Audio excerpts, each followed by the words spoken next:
God had already told the Israelites that the land was theirs. There's verses in Exodus chapter 3 where he promised it to Abraham, Isaac, and Jacob, and he had delivered them from slavery in Egypt in part to lead them to this land.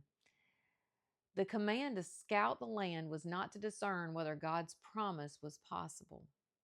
He had already shown them his power in the wilderness and through the miracles he had performed for them. So the purpose was to prepare the people for the next step. That's a strong word right there. It wasn't to show them that the promise was possible. It was the purpose of it was to prepare them for the next step. In the same way, God gives us promises in his word.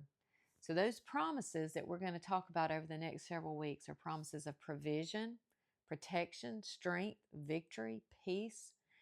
His promises are sure, and they are not dependent on our circumstances.